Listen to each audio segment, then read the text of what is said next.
प्रचाराच्या निमित्तानं आपण मंगळवेढा तालुक्यातल्या सगळ्या कार्यकर्त्यांना या ठिकाणी बोलवतो। त्या सगळ्या कार्यकर्त्यांसमोर मी पहिल्यांदा नतमस्तक होतो। नतमस्तक का होतो तर अर्ज भरल्यापासून किंवा निवडणूक जाहीर झाल्यापासून जर 10-12 दिवस झाले, पण एकही कार्यकर्ता सातपुते साहेब जाधव निवडणूक जाहीर झाल्यापासून आज 23 तारीख आहे,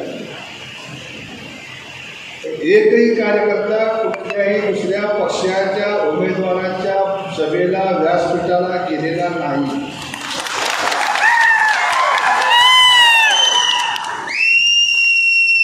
त्यांच्या मनात थोडे प्रश्न होते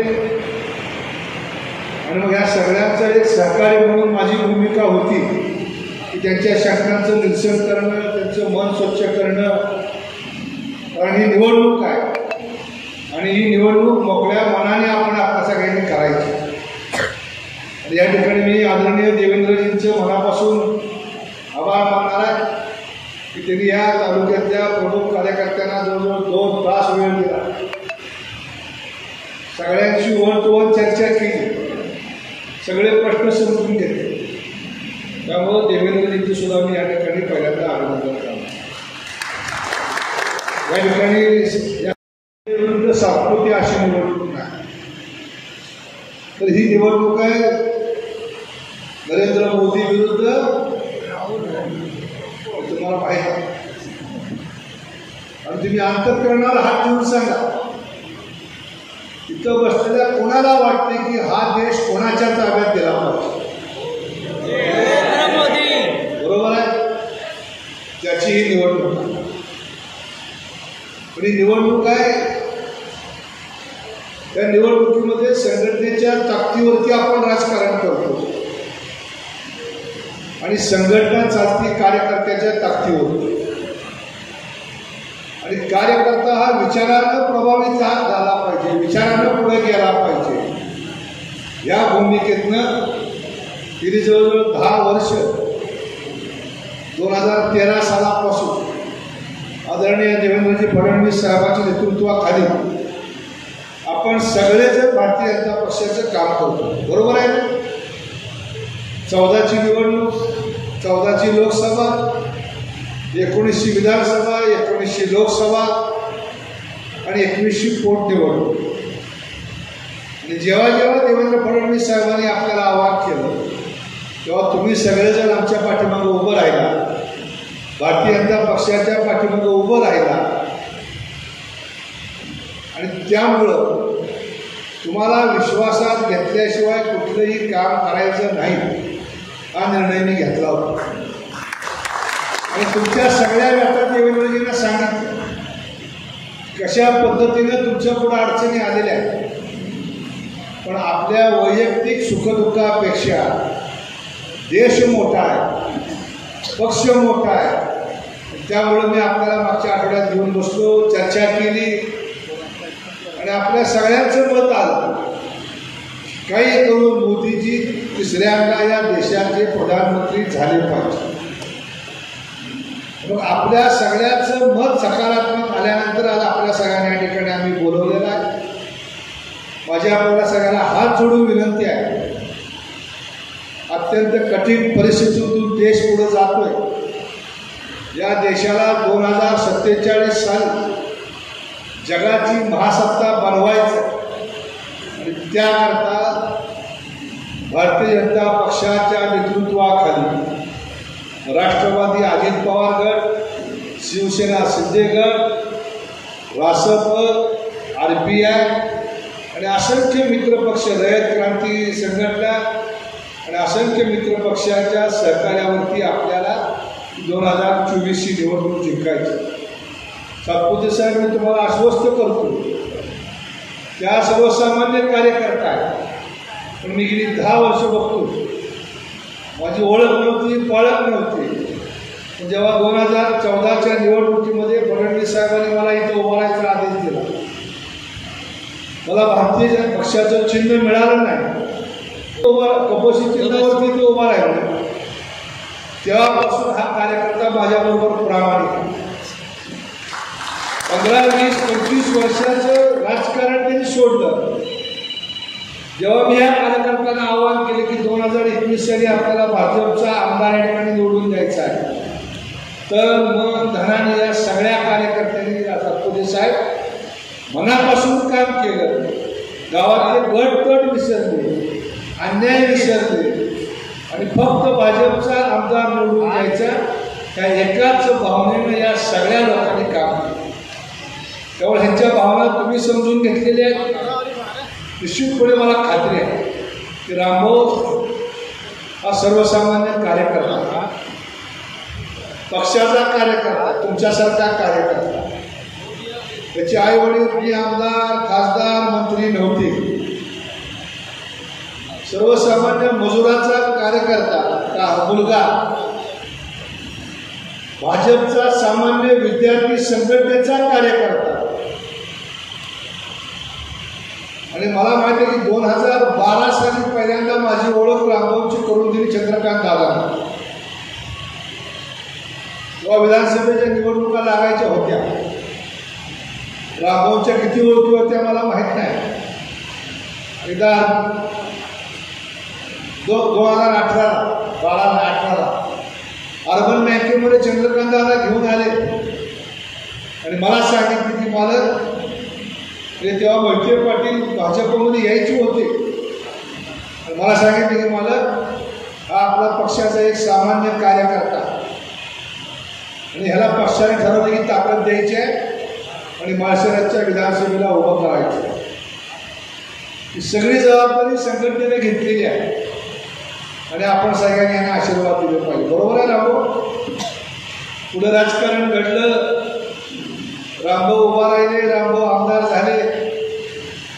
रामभाऊ आमदार झाल्यानंतर 5 वर्षामध्ये रामभाऊनी माळशिरस तालुक्यामध्ये कुठला गट नाही तर पक्ष भाजप वाढवण्याचं काम केलं. ज्या ज्या माणसानं भाजपला ताकद दिली त्या माणसाला ताकद देण्याची भूमिका गेल्या 5 वर्षामध्ये रामभाऊने घेतली. मी तुम्हाला आश्वस्त करतो, भविष्य काळामध्ये रामभाऊ तुम्हाला पूर्ण ताकद देतील. उद्याच्या तुमच्या माझ्या राजकारणासाठी आपल्या सगळ्यांना ताकद देण्याची भूमिका रामभाऊ घेतील असं मी तुम्हाला आश्वस्त करतो. त्यामुळे मी सगळ्या खोलात जात नाही, तुम्हाला सगळ्यांना माहीत आहे. खूप कामं झालेली आहेत, पण दुर्दैवाने ही निवडणूक विकासावरती नेली जात नाही. ही निवडणूक नेली जाते की रामभाऊ कुठल्या गावचे, आपले का परके. आपल्या सगळ्यांना माहीत आहे 1952 सालापासून 2014 सालापर्यंत अनेक उमेदवार आपल्या इथे उभा राहिले. संदीपान थोरात तर 7 वेळा उभा राहिले. सोनवणे होते. पवार साहेबांना सुद्धा आपल्या जिल्ह्यामध्ये उमेदवारी मिळाली. पवार साहेबांचं गाव कुठलं होतं, उभारले कुठलं. शिंदे साहेबांना आपण खासदार केलं, त्यांचं गाव कुठलं होतं, उभारले. डोबळे सरांचं गाव कुठलं होतं, त्यांना तुम्ही 20 वर्ष आमदार केलं, 25 वर्ष. आपला फरका आपण बघितला, तुम्ही कार्यकर्ता बघू. आपल्याला कोण ताकद देते हे तुम्ही बघू. हा काय निवडणुकीचा मुद्दा होऊ शकत. अनेक विषयावर मी बघतोय आता चर्चा होती की शेतकऱ्यांमध्ये सांगितलं शेतकऱ्यांना काय दिलं.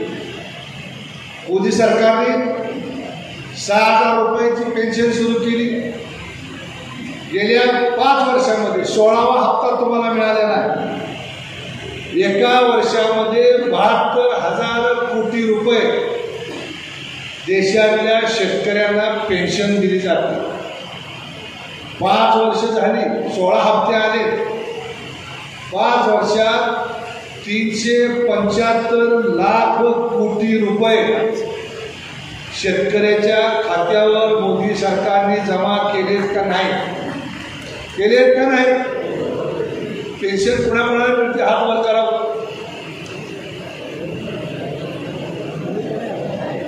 मिळते ना. तुम्ही फक्त काय करायचे, बँकेत खातं उघडायचे, KYC वाढायचे. 4 कोटी कुटुंबाला म्हणजे 20 कोटी लोकांना डोक्यावर छप्पर नव्हतं. 4 कोटी घरं गेल्या 5 वर्षात मोदी सरकारने दिली. 9 कोटी 7 लाख महिलांच्यासाठी घरामध्ये गॅस कनेक्शन देण्याचं काम मोदी सरकारने केलं. 13 कोटी कुटुंबाला शौचालय देण्याचं काम मोदी सरकारने. आता प्रत्येक गावामध्ये हर घर जलजीवनची कामं चालू आहेत का नाही चालू आहेत? सचिन चालू आहेत ना? किती लोकांना पाणी देणार आहेत माहिती आहे मोदी सरकार?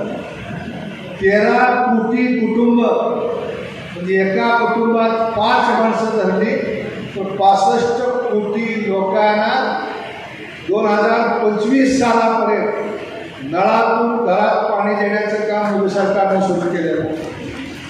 1 रुपयामध्ये विमा राज्य सरकारने सुरू केली. 40 लाख कोटी रुपयाचे रस्ते, विमानतळ, रेल्वे उभा करण्याचं काम मोदी सरकारने केलं. हे सगळं करण्याचं काम मोदी सरकारने केलं.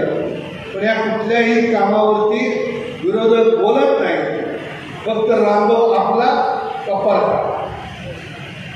या एका विषयावरती बोल.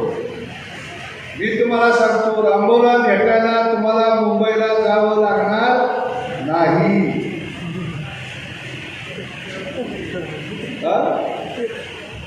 रामभाऊ म्हणतील की मी मंगळवेढा सोलापुरामध्येच मुक्काम करणार, मला भेटायला मुंबईला यायची गरज नाही. आणि त्याला जवळनं बघितलेला आक्रमक कार्यकर्ता आहे. तुम्ही जर रामभाऊवरती किती गुन्हे आहेत त्याचं सगळ्या पक्षाला प्रसिद्धीकरण करावं लागतं. सोलापूर जिल्ह्यातल्या अनेक उमेदवारावरती 324, 325, 307, 302 असे गुन्हे तुम्हाला आढळतील. पण रामभाऊवरती गुन्हे कुठले आहेत? ज्या ज्या ठिकाणी आंदोलन करावं लागलं, उद्या शाळेतल्या मुलांसाठी असेल, MPSC UPSC मुलांसाठी असेल, विद्यापीठातल्या ॲडमिशनसाठी असेल, परीक्षेच्या गोंधळासाठी असेल, जिथं जिथं म्हणून विद्यार्थ्यांवरती अन्याय झाला. ज्या ठिकाणी मधल्या 3 वर्षाच्या कोविडच्या काळामध्ये लोकांना अन्न मिळालं नाही, लोकांना सोयी मिळाल्या नाही, अशा सगळ्या गुन्ह्याचं रेकॉर्ड सरकारनं प्रसिद्ध केले. कुणाला एका बोटानं मारलेलं रेकॉर्ड नाही आहे, कुणाला शिवी दिल्याचं रेकॉर्ड नाही आहे, कुणाशी भांडण केल्याचं रेकॉर्ड नाही आहे. तुम्ही सगळे गुन्हे जर बघितले तर सगळे गुन्हे ते आंदोलनामधले गुन्हे. त्यामुळं आंदोलनामधला हा कार्यकर्ता जेव्हा जेव्हा तुम्हाला तुमच्याकडे प्रश्न येतील, मग पिण्याच्या पाण्याचे असतील, शेतीच्या पाण्याचे असतील, सरकार कोणाचं आहे, मंत्री कोण आहे, ती न बघता मला खात्री आहे की रामभाऊ तुमच्यासाठी रस्त्यावर उतरणार तुम्ही पडणार. असा हा चळवळीचा कार्यक्रम. म्हणून तुम्हाला माझी विनंती आहे की आता आपण आज सगळे इथं जमलोय. निर्णय आपण मागच घेतला होता, पण तुमचं म्हणणं होतं की एक मेळावा घ्या, उमेदवारांना बोलवा, त्यांच्या पुढे आपण पाठिंबा मांडण्यापेक्षा प्रचाराला सुरुवात करायचा निर्णय आपण आज घेतोय. तर सगळी ज्येष्ठ मंडळी आहे, तरुण मंडळी आहे, माझी तुम्हाला विनंती आहे की ही निवडणूक देशाची निवडणूक आहे. ही निवडणूक आहे ग्रामपंचायतीची, विधानसभेची खालची निवडणूक. 2047चा वैभवशाली भारत आपल्याला उभा करायचा आणि ती करण्याकरता आपण सगळ्यांनी आज रामभाऊच्या प्रचाराची सुरुवात आपण सगळ्यांनी गावागावात जाऊन केली पाहिजे. मी प्रमुख मंडळीला विनंती करणार आहे की आपण यंत्रणा राबवा, पंचायत समिती गणवायचे यंत्रणा राबवा.